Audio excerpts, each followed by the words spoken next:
In quasi 20 giorni ho imparato un po' di cose, come stare al caldo senza riscaldamento, come dormire bene senza riscaldamento e anche come fare qualcosa, vivere qua dentro senza elettricità. Ma andiamo con ordine. Benvenuti a tutti in questo nuovo video. Come avete visto dal titolo vi parlo dell'elettricità qui in camper. Prima di tutto vorrei fare qualche premessa, che poi tra l'altro si renderà necessaria e poi ne riparlerò anche in altri video. Allora, la prima cosa è che volevo specificare che quella che sto facendo qui ora, dal 1° di dicembre, e che stavo preparando già da un po', è una vita diversa da quella che facevo prima. Quindi il concetto è: non voglio continuare a fare una vita normale, chiamiamola così, come quella di prima, con un lavoro, eccetera, nel camper, come fanno molti camperisti che vivono una settimana, 2 settimane, un mese nel camper, poi tornano alla loro vita normale. Quella che ho scelto io è una vita differente, è una vita in cui la casa è il camper, non un mezzo di intrattenimento. Questa sarà la casa. Quindi è una vita che chi ha visto il mio primissimo video ricorderà che ho detto che già allora avevo accennato al fatto che questa vita sarà una vita che ho scelto e che so che mi farà vivere con poco denaro, perché sono certo che i guadagni saranno pochissimi. Quindi è una vita che ho scelto io così, cioè non è subita o non è forzata, l'ho scelta in questo modo. Quindi so che non vivrò con i soldi che avevo prima quando avevo un lavoro. Quindi l'ho scelta e mi ci adatterò e mi ci sto adattando. Un'altra cosa, un'altra premessa è che, sempre facendo riferimento al primo video, se ricordate, io avrei voluto venire a vivere qua in camper non prima che fosse pronto a ospitarmi. Quindi il camper doveva essere, a mia opinione, pronto ad ospitarmi. Tra le altre cose doveva avere anche un impianto elettrico impianto solare in grado di ospitarmi. Quindi fin dall'inizio avevo specificato che dovevo ritenere pronto il camper prima di venirci a vivere. Un'ulteriore premessa, quindi, una volta detto che il camper doveva essere pronto, è che il 1° di dicembre io ho scelto coscientemente di venire a vivere in camper senza che il camper fosse pronto. Ok, quindi sapevo il 1° di dicembre che avrei vissuto qui senza riscaldamento e senza elettricità, o perlomeno pensavo di avere poca elettricità, non abbastanza per lavorare con i computer, per esempio, eccetera. E praticamente poi vedremo nel proseguo del video che l'elettricità prodotta è minore di quella che mi aspettavo. Me ne aspettavo poca, è ancora minore. Un'ultima premessa, ma su questa poi torneremo, perché farò probabilmente diversi video per ognuno di questi concetti. Allora, in vari commenti si è parlato di felicità, ricchezza e dignità. Allora, questi tre concetti sono tre stati mentali, quindi lo ripeto, sono tre stati mentali, ok? Sono stati mentali che quindi dipendono da quanto c'è dentro, non fuori. Quindi non si è ricchi se si ha soldi, per esempio, o se si hanno averi. Si è ricchi se ci si sente ricchi, e ci si può sentire ricchi anche senza niente. Così come non si è felici solo se si è intrattenuti, se si è in compagnia, cioè la felicità, anche lei, non arriva dall'esterno. La felicità è uno stato mentale, anche questo, e deriva dal risultato delle nostre azioni e dei nostri pensieri. Quindi si può essere felici anche in una situazione in cui si è convinti di dover non essere felici. Si può essere felici imprigionati, perché il corpo può essere imprigionato, la mente no, quindi può essere felice. Quindi, essendo uno stato mentale, la felicità, anche lei, non dipende dall'esterno. Può esserne influenzata, ma non dipende dall'esterno. E veniamo all'ultimo concetto, quello della dignità. Affronto questo solo marginalmente, solo perché ogni tanto nei commenti ho visto che qualcuno parla di dignità legata al modo di vivere, ma soprattutto perché spesso viene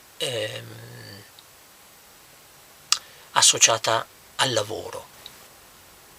Prendo in prestito una descrizione presa dal dizionario Treccani, ve lo leggo. Condizione di nobiltà morale in cui l'uomo è posto dal suo grado, dalle sue intrinseche qualità, dalla sua stessa natura di uomo, e insieme il rispetto che per tale condizione gli è dovuto, che egli deve a se stesso. Come avete sentito, nella descrizione della definizione di dignità non c'è nulla a che vedere con il lavoro, e troppo spesso invece si parla di dignità proprio legata al lavoro, cioè dignità se una persona lavora, mancanza di dignità se una persona non lavora. Bene, avete sentito che nella descrizione della dignità in un dizionario, diciamo, abbastanza famoso, non c'è nessuna menzione del lavoro. Quindi una vita dignitosa può essere vissuta in qualsiasi condizione, quindi anche senza lavoro. È facile, ad alcuni di voi ho risposto in questa maniera, è facile da capire che la dignità non dipende dal lavoro, semplice. Prendete un giovane che ancora non ha iniziato a lavorare, che sta studiando, e può fare tranquillamente una vita dignitosa.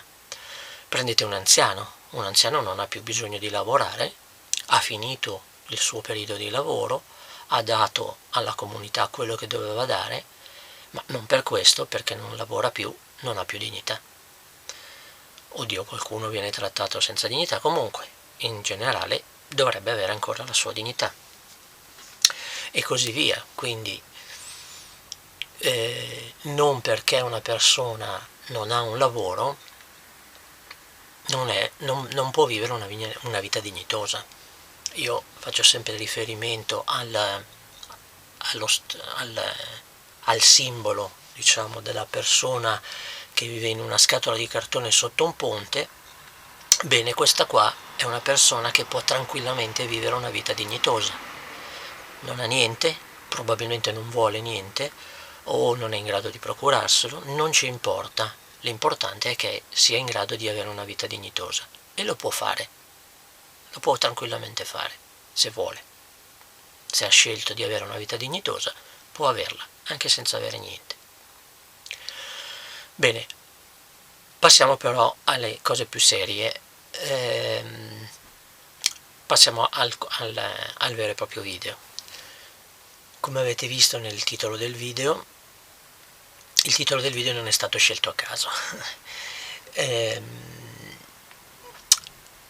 in pratica ho scoperto, stando qua, in questa prima ventina di giorni, sono 18-19 giorni, che qualsiasi sia il mio consumo di elettricità qui all'interno è sempre superiore alla produzione, o almeno lo è stato dal 1° di dicembre ad oggi.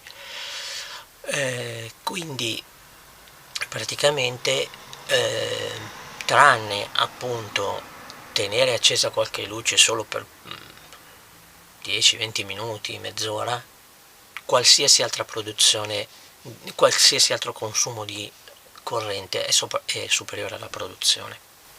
La domanda sorge spontanea: come mai nessuna produzione di corrente? Beh, la risposta l'avevo già accennata in un altro video. Siamo a dicembre, quindi il momento peggiore per collezionare elettricità dal sole. Ma non è solo questa.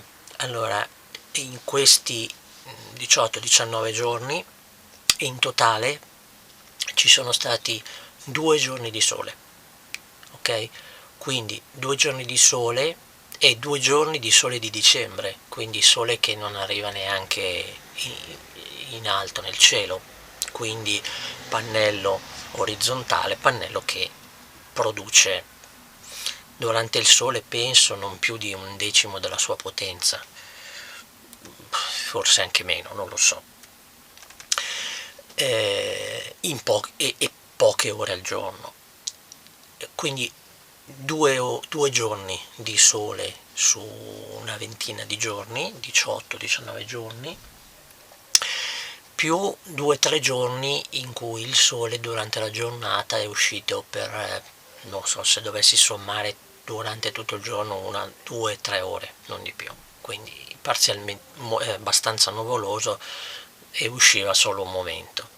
Tutti gli altri giorni sono stati tutti nuvolosi, come oggi. Oggi è piuttosto grigio, quindi completamente coperto. Ovviamente in queste condizioni nessun impianto può collezionare sole a sufficienza, o perlomeno non certo un pannello da 100 watt. In queste condizioni quindi sarebbe stato necessario l'impianto che vorrei fare, cioè molti pannelli sul tetto. Allora con molti pannelli probabilmente avrei, non dico abbastanza corrente durante la giornata, ma un po' di corrente, quindi per esempio qualche ora di lavoro su un computer. Cosa ha significato questo? Ha significato che i primi 2 giorni ho accennato, ho fatto le prove con il computer, il desktop, quello diciamo che io chiamo computer principale, che ho portato qui dalla ex casa. Quindi dicevo, nei primi 2 giorni ho scaricato la batteria motore, quella a cui era attaccata la prima unità di continuità, e ho scaricato e ho in parte scaricato anche la batteria servizi. Nei successivi 7-8 giorni, quindi la settimana scorsa, cioè 2 settimane fa, facendo molta più attenzione, ho comunque anche scaricato la batteria servizi.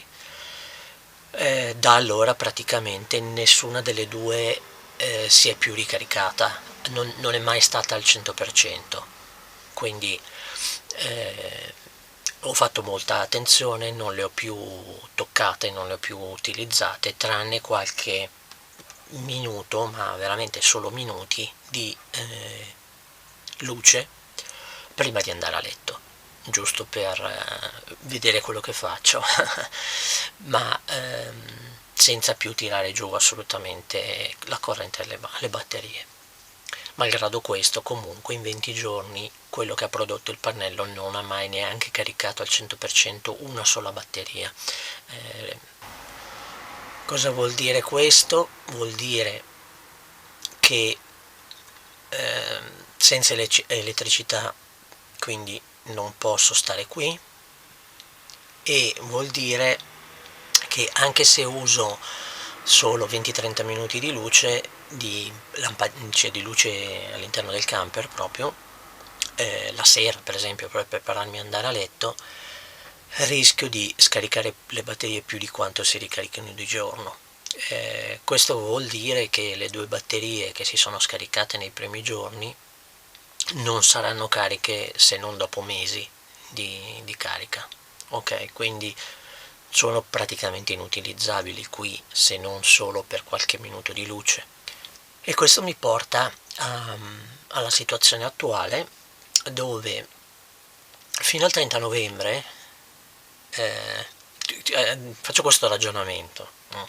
Fino al 30 novembre casa mia era l'appartamento e qui in camper ci venivo, diciamo, a lavorare, fare aggiustamenti, prepararmi, avevo iniziato il trasloco, portare qui roba, fare video, sistemare varie cose,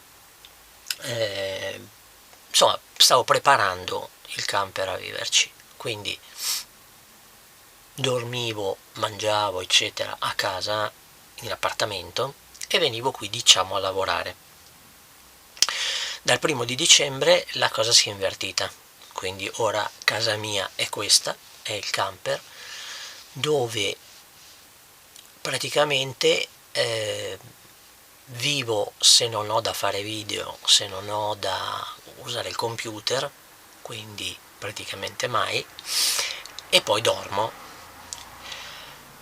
E come diversi altri personaggi che seguo che hanno la possibilità di avere un posto di lavoro, il posto di lavoro è diventato la ex casa. Quindi io cosa faccio? Ogni giorno dal 1 di dicembre, finita la mia notte, il mio sonno, mi alzo e, come ai bei tempi quando avevo il lavoro, esco di casa, cioè dal camper, e vado in ufficio praticamente, cioè vado in casa, cioè alla ex casa, vado lì a lavorare. Perché vado lì a lavorare? Perché lì c'è ancora la corrente. Mi sarebbe piaciuto dal 1 di dicembre chiudere la corrente in casa. Se l'avessi fatto non avrei più potuto fare video.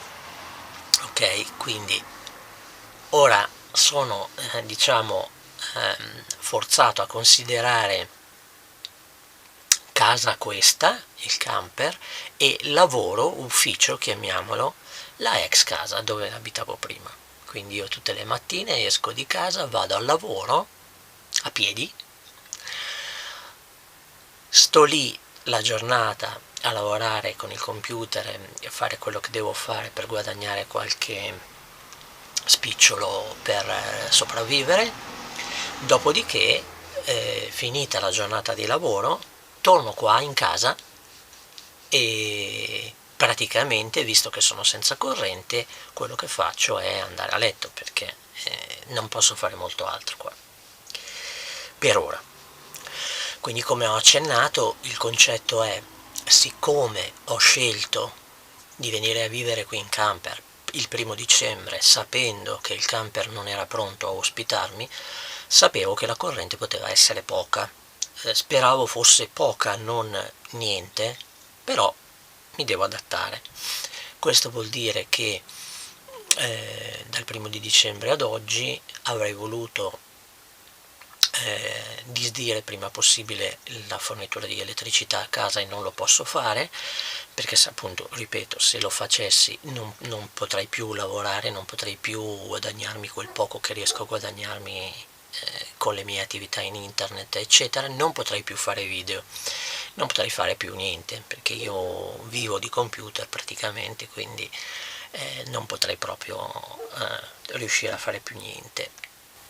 Ovviamente mi auguro di riuscire a disdire il prima possibile l'elettricità nella ex casa, perché è un costo continuo, soprattutto i costi fissi, è un costo continuo che sfrutto ben poco ormai, anche perché in casa, lo ricordo, non c'è il gas già da parecchio tempo, il che vuol dire che stando lì a lavorare comunque soffro il freddo, quindi tant'è che prima del 30 novembre mi erano venuti geloni alle mani stando in casa, stando lì a viverci, quindi non è una situazione migliore di quella del camper, anzi quella del camper quando si affaccia un pochino il sole è una situazione migliore di quella della ex casa, quindi preferirei stare qui se avessi elettricità piuttosto che stare a casa al freddo, però lì ho l'elettricità, quindi lì vado a lavorare durante la giornata.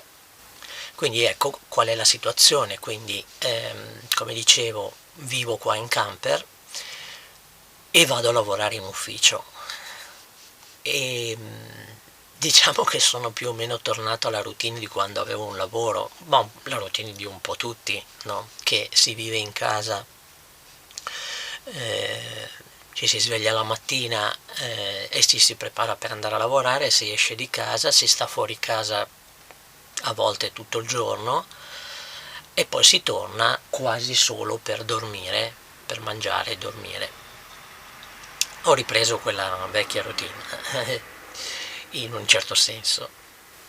In questi giorni per fortuna mi sono capitati un paio di lavoretti che forse mi frutteranno qualcosa e magari riuscirò a cominciare a comprare qualche materiale per riuscire a cominciare a fare la struttura sul tetto che deve ospitare i pannelli. Vedremo cosa ne salterà fuori. Una cosa che ho capito in questo periodo è che non posso assolutamente fare a meno del pannellino di controllo del gestore di carica, perché quel gestore di carica che è economico, non mi ricordo adesso, intorno a 60 euro più o meno, non mi ricordo quanto l'ho pagato,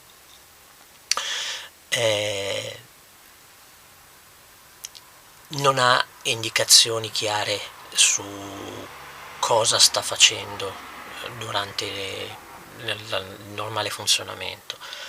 Ha dei LED, ha due LED per i due pacchi batterie, ma non li tratta neanche, cioè li tratta separatamente solo in parte. I LED dicono se sta caricando, se la batteria è scarica o se è carica, non dice in quale quantità, cioè nel senso non si può sapere se la batteria è carica a metà, se o è completamente carica, o se no dice che è scarica, cioè da caricare. E poi quando carica dice solo che carica, ma non si sa neanche quale delle due batterie, ok? Quindi è praticamente impossibile capire qual è lo stato delle batterie.